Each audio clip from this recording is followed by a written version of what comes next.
Welcome to Hero Villains. Thank you all for always following and supporting the channel. So tell me, who do you think would win in a battle between Frieza and Thanos, the clash of the two cosmic emperors? Frieza, the ruthless ruler of Universe 7, is infamous for his arrogance and boundless cruelty. He possesses terrifying power capable of destroying a planet with a single strike. Through multiple evolutions, from his basic form to Golden Frieza, he has reached a level that even Saiyan warriors must fear. Along with his incredible speed and rapid regeneration, Frieza also has a sharp intellect and a deadly instinct for combat. Thanos, the Mad Titan from Marvel, is a brilliant strategist and an unstoppable warrior. Even without the Infinity Gauntlet, he's powerful enough to crush some of the strongest heroes. When he wields all 6 stones, Thanos becomes an omnipotent god who can bend space, time, soul, and reality to his will.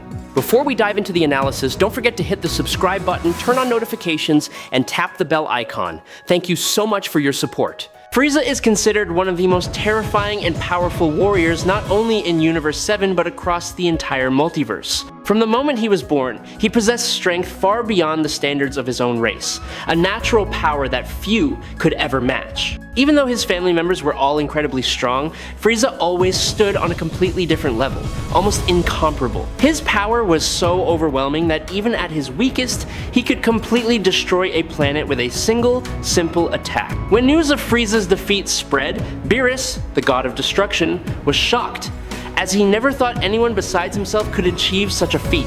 Frieza was seen as a natural-born prodigy, someone who reached the peak of power without any serious training or defined fighting style. His extraordinary genetics allowed him to develop his strength rapidly and far beyond any other living being.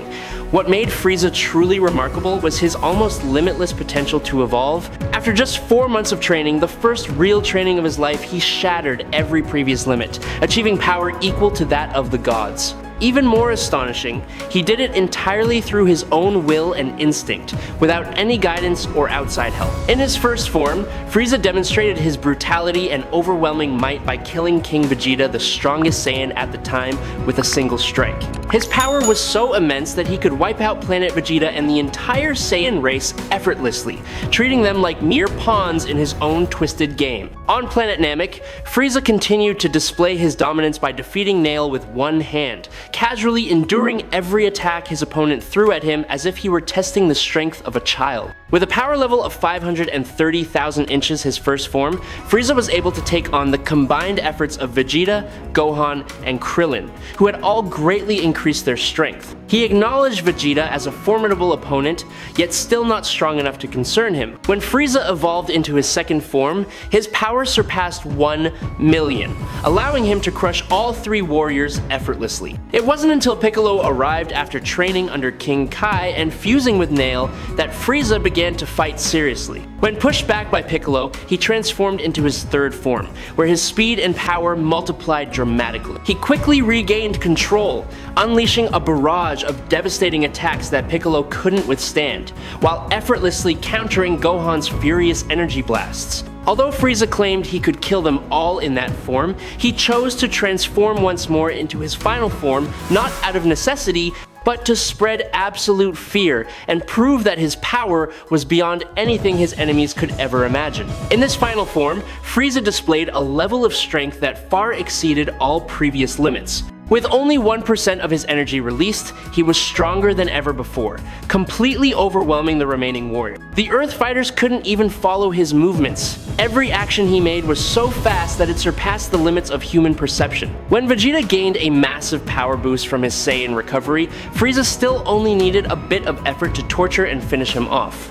The first real challenger Frieza ever faced was Goku. In the early stages of their battle, the two seemed evenly matched, but once Frieza used just half of his true power, the balance instantly tipped in his favor. Even Goku's Kaioken X10 technique couldn't phase him, and Frieza confidently claimed that using just a third of his strength would be enough to win. When Goku pushed himself to the limit with Kaioken X20 and unleashed his most powerful Kamehameha, Frieza blocked it with one hand, suffering only minor skin damage. He even survived Goku's massive spirit bomb, though it left him with injuries to his left eye and part of his tail missing. Once Goku transformed into a Super Saiyan, Frieza released his full power, reaching 100% of his maximum energy.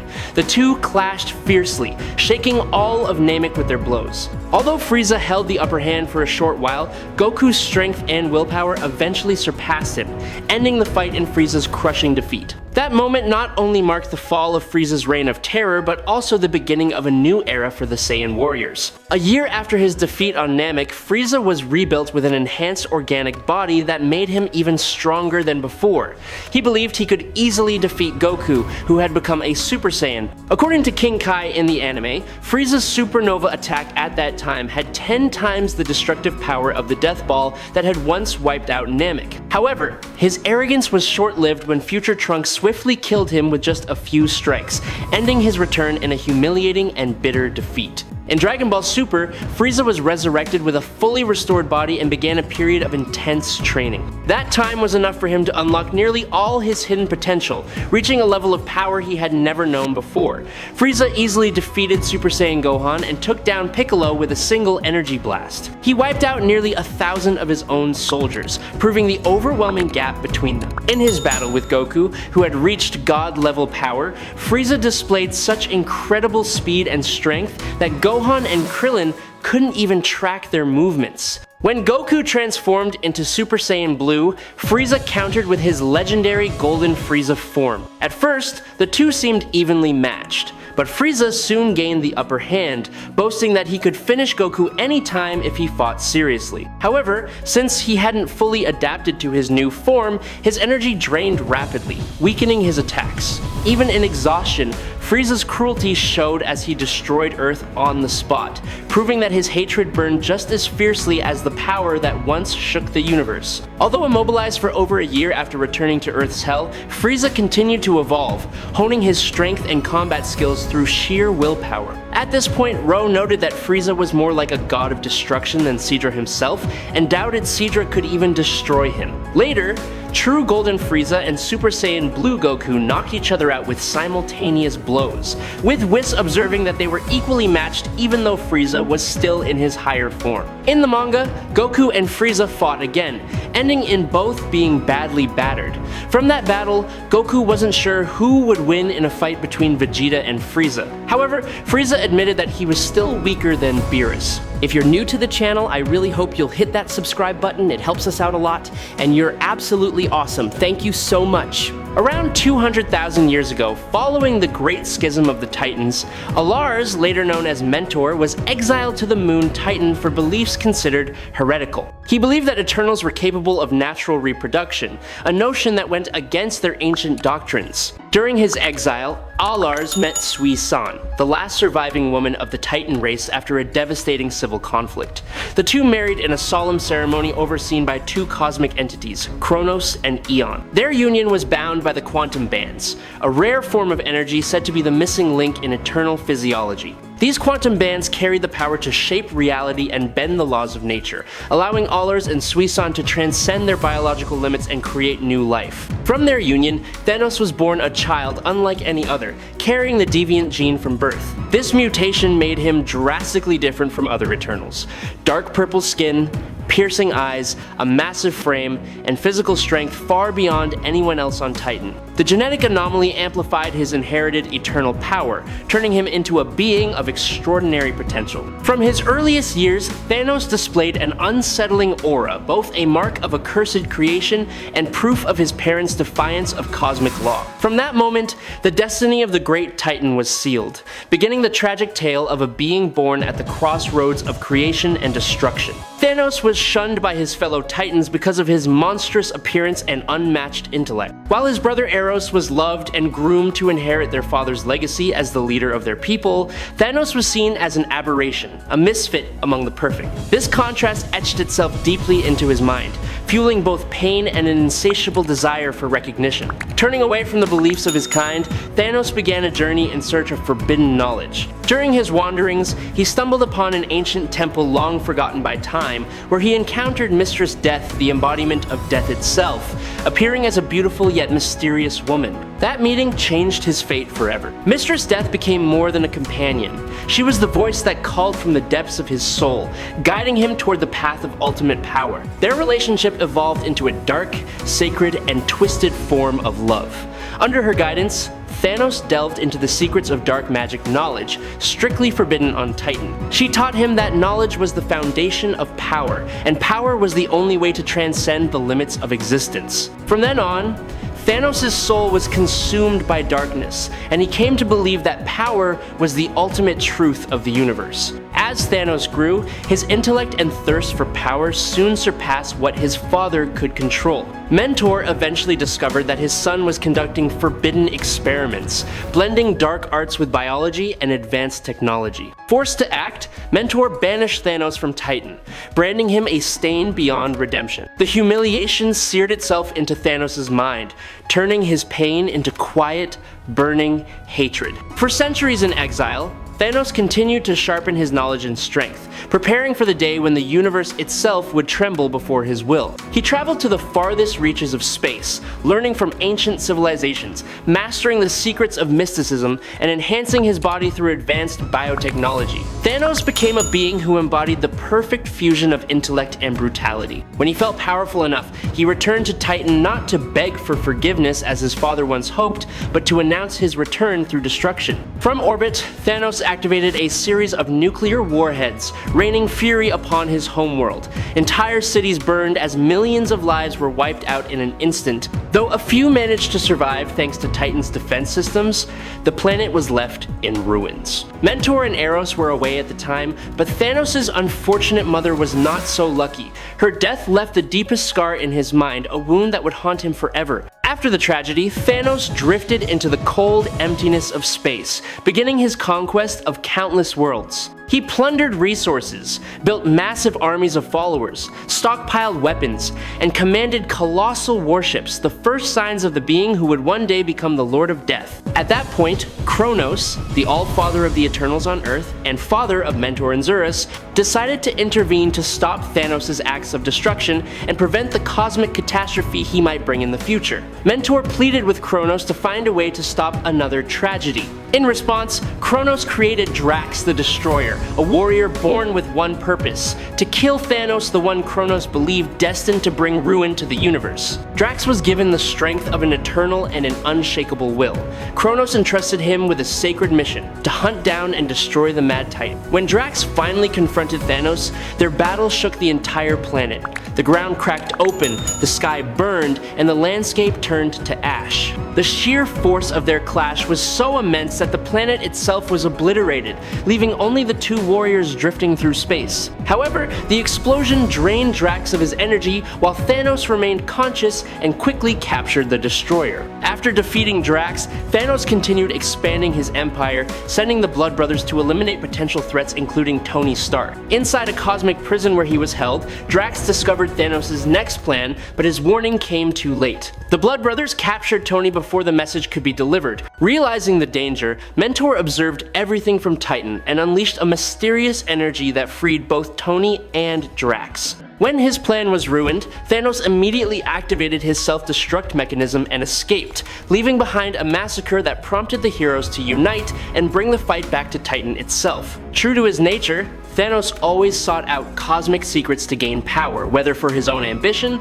or to protect himself from those seeking revenge. Yet even as he endlessly pursued greater strength, he remained forever bound to his mission, one he believed worthy of his role as Death's chosen companion. He succeeded many times, but in the end, he was always brought down by his enemies.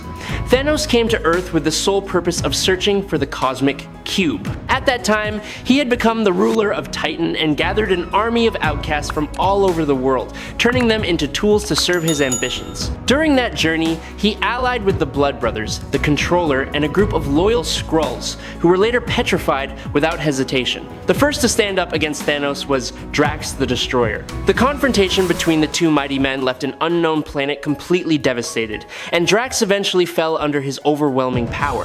After that, Iron Man and Drax continued to fight together, but what they destroyed was only a mechanical copy, a robot in the shape of Thanos. Next, The Thing and Captain Marvel entered the battle, but the Thing was defeated in just a moment, and Captain Marvel was forced by Thanos to transform into Rick Jones. From Captain Marvel's memories in mind, he obtained key information leading to the hidden location of the Cosmic Cube. Once in possession of the cube, Thanos used it to imprison Mentor and Eros, and even destroy his own ally, the Controller. For him, absolute power is the ultimate goal. The Infinity Gauntlet is a symbol of perfection, a divine reward beyond compare. Although he had possessed the gems before, he admitted that he never truly understood their power. It was Thanos who first called them Infinity, symbolizing omnipotence, the ability to dominate time, space, force, reality, mind, and soul. When he reached absolute power, that was also the time of the dark nightmare of the universe. To be honest, Thanos can withstand the most powerful attacks in an absolutely unbelievable way. He possesses near limitless durability and regeneration, enough to overpower a being with the strength of the entire cosmos. In many battles, Thanos has even pushed Crazy Thor to a stalemate, even when Thor was wielding the Power Gem, one of the primordial relics born from the edge of infinity. It's an achievement often overlooked, but it clearly shows the sheer scale and extraordinary might of Thanos. Yes, Frieza once fought evenly with Goku, a warrior who had reached divine power, but Thanos operates on an entirely different level. He has gone toe-to-toe with gods like Odin and still managed to hold his ground, even commanding a massive army against the full force of the Avengers. Frieza might be able to injure Thanos, but he would never be able to defeat him. Thanos has survived reality-warping attacks and even the divine energy of Odin multiple times. If the battle took place without the Infinity Gauntlet, it would probably be much closer than most people think. Thanos is a master sorcerer, a seasoned warrior, and possesses incredible physical strength. He could easily push Frieza to his golden form, the peak of the Space Emperor's power. But even in that state, while Frieza could rival destructive beings like Deathmonger, Thanos would still stand above him. Once Thanos wields the Infinity Gauntlet, all limits vanish. At that point, he's no longer just a warrior or a conqueror, he becomes the embodiment of absolute power. With a single snap of his fingers, reality itself can change, and Frieza would fade into nothingness. In that state, Thanos is no longer merely powerful, he is a true god, one who can rewrite the laws of the universe at will, and Thanos is the victor. I hope you enjoyed this battle. If you have any questions, feel free to leave them in the comments. Follow me if you'd like to see more. That's all for today's video. Thank you so much for watching.